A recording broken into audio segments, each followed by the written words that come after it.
Vikramshila IAS coaching institute 14 बीघा ऋषिकेश। भारतीय इतिहास कर रहे थे हम लोग। आज हमने करना है मौर्योत्तर काल। मौर्योत्तर काल यानी मौर्यों के बाद। तो मौर्यों के बाद हमने सबसे पहले शुंग वंश करना है, फिर हमें कण्व वंश करना है, फिर हमें सातवाहन आंध्र सातवाहन वंश के बारे में पढ़ना है, फिर सातवाहन युगीन संस्कृति पढ़नी है। ठीक है, तो सबसे पहले शुंग वंश के बारे में पढ़ रहे हैं। 184 से लेकर 75 बीसी बिफोर क्राइस्ट, 184 से 75 बीसी ईसा पूर्व। क्लियर हो गया। इस वंश की स्थापना 184 ईसा पूर्व में मौर्य सेनापति पुष्यमित्र शुंग ने की थी। और कैसे की थी? अंतिम मौर्य नरेश बृहद्रथ क्या कर रहा था? सेना का निरीक्षण कर रहा था। उसका ब्राह्मण सेनापति था कौन? पुष्यमित्र शुंग। हत्या कर दी उसने, किसकी? बृहद्रथ की। और बृहद्रथ की हत्या करके एक नए राजवंश की स्थापना की, जिसको हम इतिहास में शुंग वंश के नाम से जानते हैं। 184 बीसी जरूर याद रखना है आपको। क्या याद रखना है? 184। अब शुंग वंश के उत्पत्ति के बारे में कोई निश्चित जानकारी नहीं है। संभवतः शुंग जो थे वो कहाँ के? उज्जैन प्रदेश के थे। कहाँ के थे? उज्जैन प्रदेश के थे। उज्जैन, क्षिप्रा नदी के किनारे महाकालेश्वर टेम्पल, महाकालेश्वर टेम्पल, जहां इनके पूर्वज मौर्यों की सेवा में थे। पुष्यमित्र शुंग कट्टर ब्राह्मणवादी था। जब वो शासक बना तो उसने 2 अश्वमेध यज्ञ करवाए। क्या करवाए? 2 अश्वमेध यज्ञों का अनुष्ठान करवाया। और इस अनुष्ठान में यानी अश्वमेध यज्ञ में जो उसका पुरोहित था वो कौन थे? वो थे पतंजलि। और पतंजलि कौन? जिन्होंने 2 पुस्तकें लिखी, पतंजलि का योग सूत्र और पतंजलि का महाभाष्य। पतंजलि ने ही, जब हम षड दर्शन पढ़ते हैं तो उसमें पतंजलि का योग इन्हीं का है। और दूसरा जो मैंने बताया पतंजलि का महाभाष्य, किस पर टीका है? पाणिनि के अष्टाध्यायी पर टीका है। किस पर टीका है? तो ठीक है, सुप्रसिद्ध संस्कृत व्याकरण पतंजलि उनके अश्वमेध यज्ञ के पुरोहित थे। मौर्य सम्राट अशोक द्वारा बौद्ध धर्म के प्रचार प्रसार के फलस्वरूप ह्रास को प्राप्त हुए हिंदू धर्म का को उसने पुनर्जीवित किया। क्या किया? बौद्ध रचनाएं पुष्यमित्र को बौद्धों का हथियारा तथा बौद्ध मठों और विहारों को नष्ट करने वाला बताती है। इसका मतलब बौद्ध धर्म, जो बौद्ध रचनाएं वो बता रही हैं कि पुष्यमित्र ने क्या किया? बौद्धों की हत्याएं की और बौद्ध विहारों को क्या किया? बौद्ध मठों को और बौद्ध विहारों को नष्ट किया। एक बार यूपीएससी ने सिर्फ इतना ही क्वेश्चन पूछा कि बौद्धों के पूजा स्थल क्या कहलाते हैं? क्या कहलाते हैं भाई? मठ कहलाते हैं। और जो विहार होते हैं वो क्या होते हैं? बौद्ध भिक्षुओं के निवास स्थल। विहार मतलब बौद्ध भिक्षुओं के निवास स्थल। ठीक है। कहा जाता है कि पुष्यमित्र शुंग ने अशोक द्वारा निर्मित 84,000 स्तूपों को नष्ट करवाया था। कितने? 84,000 जो स्तूप बनाए थे किसने? अशोक ने। उनको नष्ट करवा दिया किसने? पुष्यमित्र शुंग ने। हर्ष चरित्र में पुष्यमित्र शुंग को अनार्य कहा गया है, निम्न उत्पत्ति का बताया गया है। हर्ष चरित्र कौन, किसने लिखी? बाण भट्ट ने लिखी। हर्ष चरित्र और कादंबरी, बाण भट्ट की 2 पुस्तकें कौन सी हैं? एक हर्ष चरित्र, दूसरी कौन सी? कादंबरी। तो भाई बाण भट्ट कौन? हर्षवर्धन का दरबारी कवि, दरबारी लेखक। हर्षवर्धन खुद भी लिख रहा है, नागनंदा रत्नावली प्रियदर्शिका नामक नाटक लिख रहा है 3। और उसका जो दरबारी ये विद्वान है, क्या नाम है? हर्ष हर्ष बाण भट्ट, ये क्या लिख रहा है? हर्ष चरित्र लिख रहा है और कादंबरी लिख रहा है। क्या लिख रहा है? तो हर्ष चरित्र ने पुष्यमित्र शुंग को अनार्य और निम्न उत्पत्ति का बताया है। मनु ने विपत्ति के समय ब्राह्मण को अपने वर्ण से भिन्न पेशा अपनाकर जीविका चलाने की छूट प्रदान की है। किसने? मनुस्मृति। सबसे प्राचीन स्मृति कौन? मनुस्मृति। विधि पुस्तक, हिंदू विधि की जो पुस्तक है वो कौन है? मनुस्मृति। इसीलिए बोला था मनुवादी। किन्हें? उच्च जो वर्ण है उनको मनुवादी कहा जाता है। लेकिन मनुस्मृति को पढ़ना एक बार। यत्र नार्यस्तु पूज्यन्ते रम्यन्ते तत्र देवता, जहां नारियों की पूजा होती है वहां देवता निवास करते हैं। कहां लिखा हुआ? पक्का? हाँ जी। यत्र नार्यस्तु पूज्यन्ते रम्यन्ते तत्र देवता, कहां लिखा हुआ है? चेक कर लो एक बार। मनुस्मृति में लिखा हुआ है, लेकिन फिर भी चेक करो। जहां नारियों की पूजा होती है वहां देवता निवास करते हैं। और जहाँ वास्तव में जहाँ जिस देश में स्त्री को सम्मान दिया जाता हो तो वो देश क्या है, आगे ही बढ़ता है। जहाँ स्त्रियों की सम्मान नहीं होता है, देश क्या, जिस परिवार में स्त्रियों का सम्मान नहीं होता वो परिवार ज्यादा लंबा नहीं चलता भाई। क्या नहीं चलता? आने वाले समय में इस चीज का ध्यान रखें पुरुष। किस चीज का? नारी सम्मान, नारी अस्मिता, इसका ध्यान रखना है, ठीक है। चलो आगे। शुंग काल में विदिशा का राजनीतिक और सांस्कृतिक महत्व सर्वाधिक हो गया। शुंग काल में विदिशा, जिसको हम बेसनगर बोलते हैं, क्योंकि शुंग वंश के 9वें राजा भागभद्र के समय में कौन, अंटिलकिडास का राजदूत हेलियोडोरस विदिशा में आया और उसने वहां पर गरुड़ स्तंभ की स्थापना की। क्या की? तो उसने भी विदिशा में आया, वो कहां पर की गरुड़ स्तंभ की स्थापना? उसने वहां पर पूजा अर्चना की, देव देवस कहा। क्या कहा उसने? देवताओं के भी देवता। कौन है? कौन है भाई? तो यहां से क्वेश्चन आएगा आपके पास कि शुंग वंश का कौन सा शासक? 9वां। कौन? भागभद्र। भागभद्र का एक नाम भागवत भी पड़ता है। क्या होता है? भागवत। उसके समय में 14वें वर्ष में तक्षशिला के यवन राजा, बहुत डीप क्वेश्चन पूछे गए हैं, किसका राजदूत था कि हेलियोडोरस? अंटिलकिडास का राजदूत था। एंटिलकिडास जो था वो कहाँ का राजा था? आंसर, तक्षशिला का राजा था। एंटियाल कीटस भी लिखा हुआ कहीं कहीं पर, अंटिलकिडास भी बोलते हैं, एंटियाल कीट्स भी बोलते हैं, ठीक है। उसका राजदूत हेलियोडोरस कहाँ पर आया? विदिशा में आया। वसुदेव के सम्मान में गरुड़ स्तंभ स्थापित किया।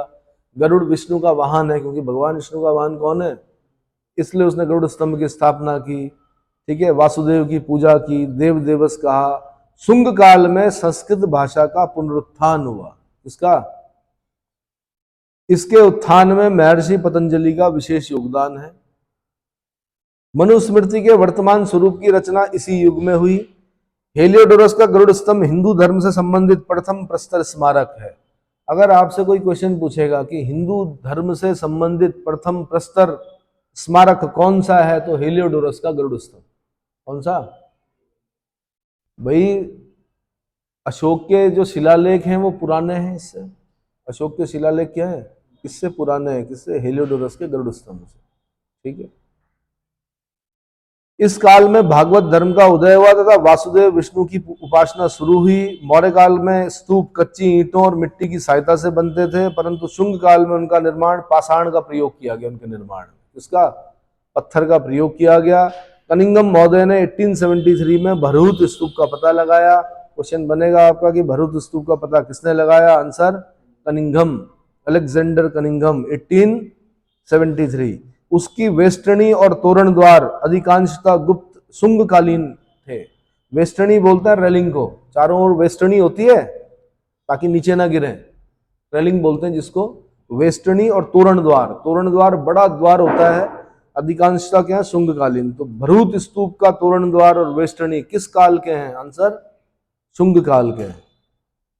शुंग कालीन कला के उदाहरण कौन कौन से हैं? एक तो विदिशा का गरुड़ स्तंभ हो गया, दूसरा भाजा का चैत्य, भाजा जगह का नाम है, चैत्य एवं बिहार।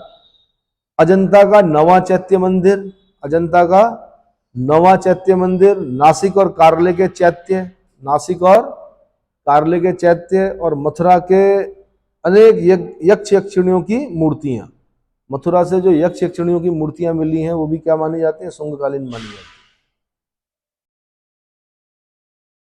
बौद्धों का पूजा स्थल क्या कहलाता है भाई? चैत्य कहलाता है कि मठ कहलाता है? चेक करो जरा। बौद्धों का जो पूजा स्थल है, ये यूपीएससी में क्वेश्चन पूछा गया था कहीं, इसलिए पूछ रहा हूं मैं आपसे।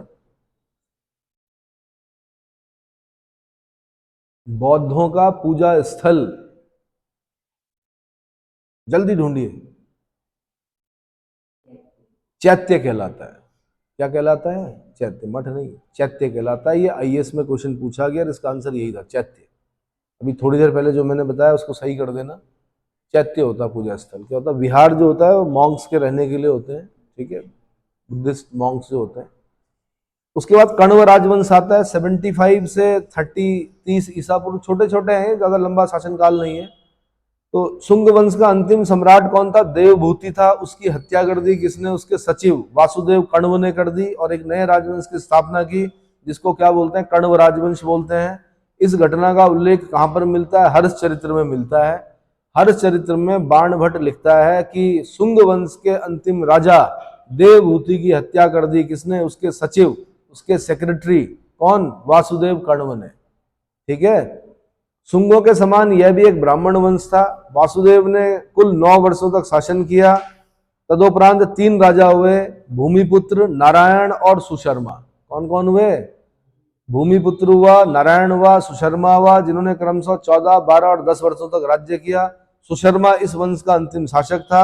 वायु पुराण के अनुसार आंध्र जातीय भृत्य यानी नौकर सिमुक ऑब्लिक सिंधुक द्वारा किसकी हत्या कर दी गई? सुशर्मा की हत्या कर दी गई। तो कण्व वंश का अंतिम शासक कौन? सुशर्मा। उसकी हत्या किसने की? आंध्र जातीय, उसके आंध्र जातीय भृत्य यानी नौकर, इसने सिमुक, सिंधुक, सिप्रक, अलग अलग नाम लिखा होता है, इसने कर दी। ठीक है, तो उसके बाद एक नए राजवंश का नींव पड़ती है जिसको बोलते हैं आंध्र सातवाहन राजवंश। क्या बोलते हैं? आंध्र सातवाहन राजवंश। ये इंपॉर्टेंट है और ये थोड़ा लंबा है। टाइम बताइए। ठीक है, तो यही बता देता हूं मैं। आंध्र सातवाहन राजवंश में, पुराणों में सातवाहन वंश को आंध्र जातीय और आंध्र भृत्य कहा गया है। क्या कहा गया है? आंध्र भृत्य कहा गया है। इस वंश की स्थापना सिमुक ने की। इस वंश के इतिहास के लिए मत्स्य पुराण और वायु पुराण विशेष रूप से उपयोगी हैं। यानी इनका इतिहास कहां पर मिलता है? मत्स्य पुराण में मिलता है, जो कि सबसे पुराना पुराण है, और वायु पुराण में मिलता है। सातवाहन वंश के शासकों को दक्षिणाधिपति क्या बोला गया है? दक्षिणाधिपति, और इनके द्वारा शासित प्रदेशों को दक्षिणापथ कहा गया है। सर्वमान्य तौर पर सातवाहनों का मूल निवास स्थान महाराष्ट्र का प्रतिष्ठानपुर माना गया है। प्रतिष्ठानपुर, गोदावरी नदी के किनारे एक महाजनपद पढ़ा था हमने, पैठान, जिसकी राजधानी पढ़ी थी हमने। किसकी पढ़ी थी? किसकी पढ़ी थी भाई? दक्षिणतम महाजनपद कौन सा था? अस्मक। उसकी राजधानी कहां थी?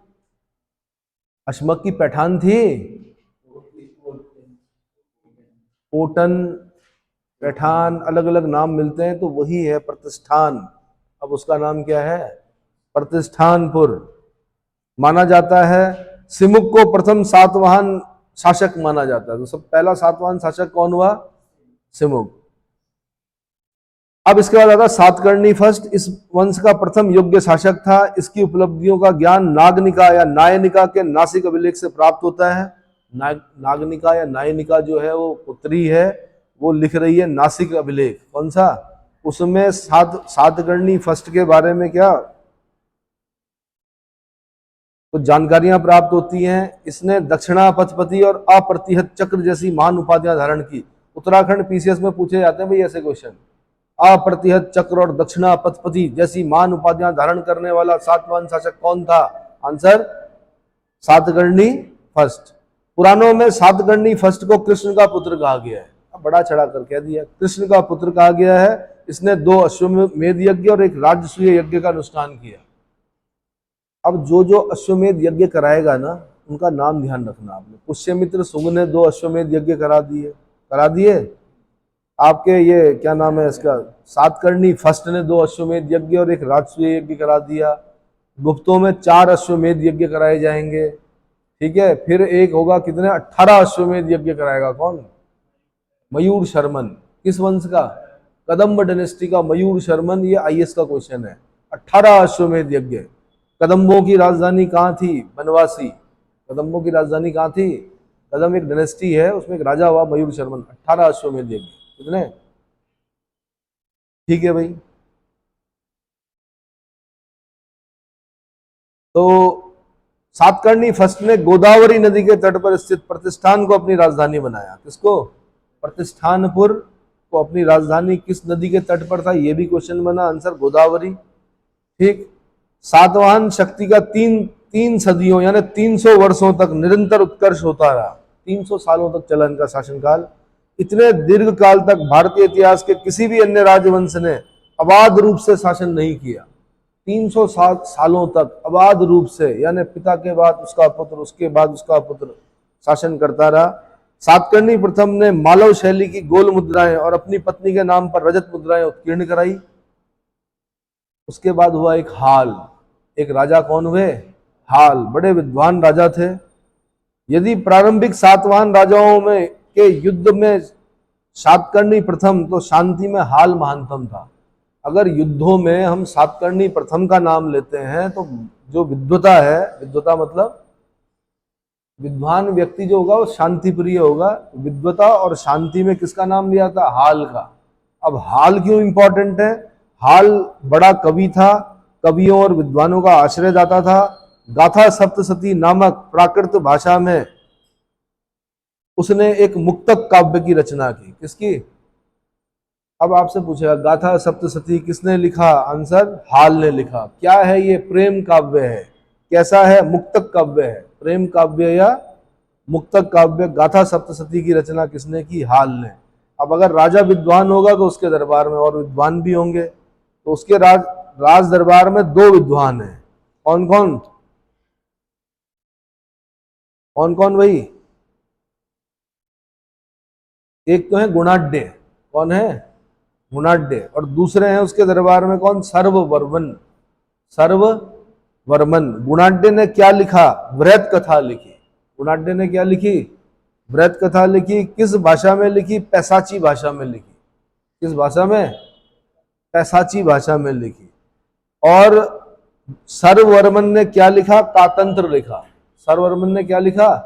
कातंत्र। और किस भाषा में लिखा? संस्कृत भाषा में संस्कृत व्याकरण की पुस्तक लिखी। तो कातंत्र क्या है?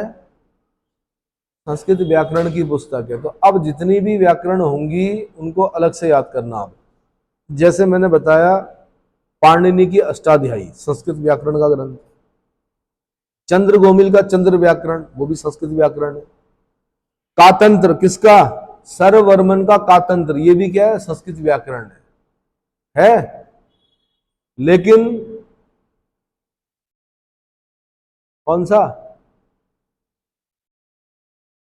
तमिल संगम में पढ़ते हैं हम, कौन सा है? तोलकापियम, वो तमिल व्याकरण का ग्रंथ। इसका तो मैं ऐसा क्वेश्चन बनाता आपके लिए, मैं बोलता कौन इसमें संस्कृत व्याकरण की पुस्तक नहीं है। पहला मैं देता क्या?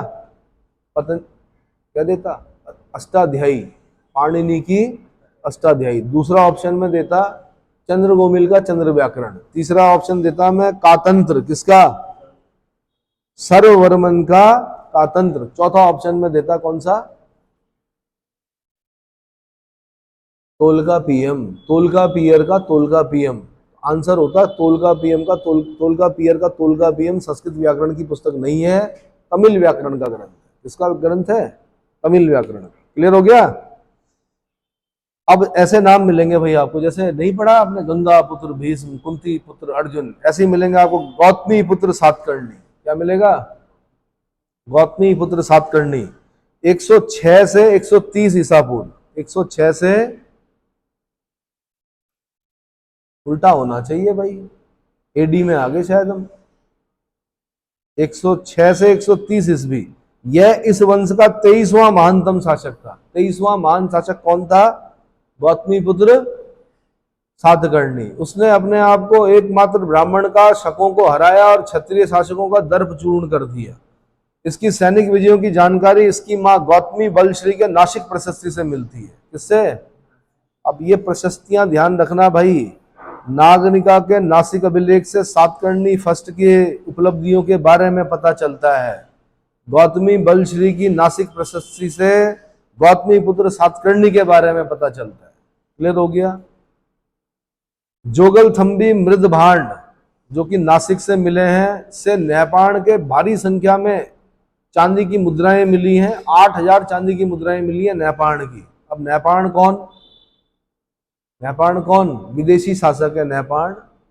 और ये इसके सिक्के जो मिले हैं पुनरांकित करवाए हुए हैं। जैसे इसके नेपाल का नाम हटाकर इसका गौतमी पुत्र सातकर्णी का नाम लिखा हुआ है। इसका मतलब जब ऐसे सिक्के मिलते हैं जिसमें किसी का नाम मिटा रखा हो और बाद में किसी का नाम लिखा हुआ हो, इसका मतलब गौतमी पुत्र सातकर्णी ने नेपाल को हराया। किसको हराया? नेपाल को हराया। और जो उसके सिक्के थे उन्हीं को मिटाकर, उसका नाम मिटाकर अपना नाम लिखवा दिया। इस पर सातवाहन शासक द्वारा पुनः ढलवाए जाने के चिन्ह हैं। इससे उसकी छैरात वंश के शासक नेपाल के पर विजय के संकेत मिलते हैं। इसका मतलब छैरात वंशी शासक नेपाल को किसने पराजित किया? आंसर, गौतमी पुत्र सातकर्णी ने। अब क्षयरात क्या है? क्षयरात क्या है? शाखा है किसकी? शकों की। ये भी शक राजा है। क्या है?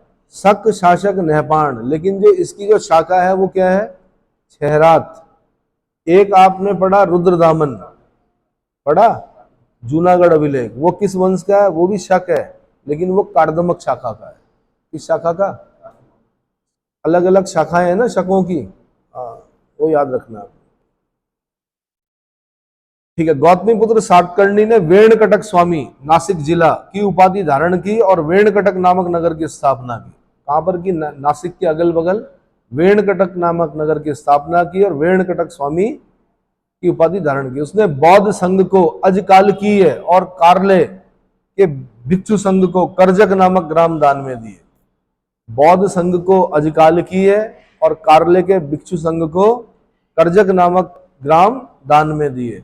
गौतमीपुत्र सातकर्णी का साम्राज्य संभवतः उत्तर में मालवा से लेकर दक्षिण में कर्नाटक तक फैला था। उसने राजराज, महाराज, स्वामी, विंध्य नरेश की उपाधियां धारण की। उसके बाद आता है कौन? वशिष्ठ पुत्र पुलमावी। कौन आता है? वशिष्ठ पुत्र पुलमावी। गौतमी पुत्र के बाद उसका पुत्र वशिष्ठ पुत्र पुलमावी 130 से 159 ईस्वी राजा बना। आंध्र प्रदेश पर विजय संभवतः पुलमावी ने ही प्राप्त की थी, अतः उसे प्रथम आंध्र सम्राट भी कहा जाता है। क्या कहा जाता है? प्रथम आंध्र सम्राट भी कहा जाता है। पुलमावी ने अपनी राजधानी आंध्र प्रदेश से औरंगाबाद जिले में गोदावरी नदी के किनारे प्रतिष्ठान में बनाई। पैठन में बनाई या प्रतिष्ठान में बनाई। पुलमावी के विषय में अमरावती से प्राप्त एक लेख से जानकारी मिलती है। इसके समय में ही अमरावती के बौद्ध स्तूप के चारों ओर वेष्टनी का निर्माण करके स्तूप को संवर्धित किया गया। ये यूपीएससी का क्वेश्चन है। कभी क्या पूछा गया कि अमरावती के बौद्ध स्तूप के चारों ओर वेष्टनी का निर्माण, रेलिंग का निर्माण किसने करवाया? आंसर वशिष्ठ पुत्र पुलमावी ने कराया। किसने कराया? वशिष्ठ पुत्र पुलमावी ने कराया। क्लियर हो गया? कहा जाता है कि अपनी स्थिति को सुरक्षित करने के लिए गौतमी पुत्र सातकर्णी ने अपने पुत्र वशिष्ठ पुत्र पुलमावी का विवाह रुद्रदामन की पुत्री से किया था। रुद्रम्मा, रुद्रदामन की पुत्री के साथ किया था विवाह। किसका? वशिष्ठ पुत्र पुलमावी का। संभवतः आंध्र प्रदेश में वशिष्ठ पुत्र पुलमावी के प्राप्त अभिलेख ही सातवाहन वंश के आंध्र प्रदेश में पाए गए अभिलेखों में सबसे प्राचीन है। पुलमावी का दक्षिणापथेश्वर कहा गया। पुलमावी को दक्षिणापथेश्वर कहा गया है। क्या कहा गया है? दक्षिणापथेश्वर, यानी दक्षिणापथ का ईश्वर कहा गया है। पुराणों में इसका नाम पुलोमा मिलता है। क्या मिलता है? पुलोमा मिलता है। उसके बाद आता है भाई यज्ञश्री सातकर्णी। कौन? यज्ञश्री सातकर्णी 174 से 203 एडी एना डोमिनी। सातवाहन वंश का यह अंतिम महत्वपूर्ण राजा था। इसने शकों द्वारा जीते गए अपने भूभागों पर पुनः अधिकार प्राप्त किया। इसके सिक्के आंध्र प्रदेश, महाराष्ट्र, मध्य प्रदेश, गुजरात से प्राप्त हुए हैं। किसके? यज्ञश्री सातकर्णी के। यज्ञश्री सातकर्णी व्यापार एवं जल यात्रा का प्रेमी था। इसके सिक्कों पर जहाज के चित्र बने हुए हैं। किसके? जहाज के चित्र बने हुए हैं, जो उसकी जल यात्रा एवं समुद्री यात्रा, समुद्री व्यापार के प्रति प्रेम का द्योतक है। इसमें भी दो क्वेश्चन बनते हैं, पतवार वाले जहाज और एक वो जो लगता है क्या बोलते हैं उसको, हाँ, पाल वाले जहाज के चित्र किसके सिक्कों पर मिलते हैं? पतवार वाले जहाज के चित्र किसके सिक्कों पर मिलते हैं? तो डीप में बताऊंगा मैं आपको। फिलहाल मैं भी इतना ही बता रहा हूं। इसके बाद हमने सातवां युगीन संस्कृति करनी। क्लियर हो गया?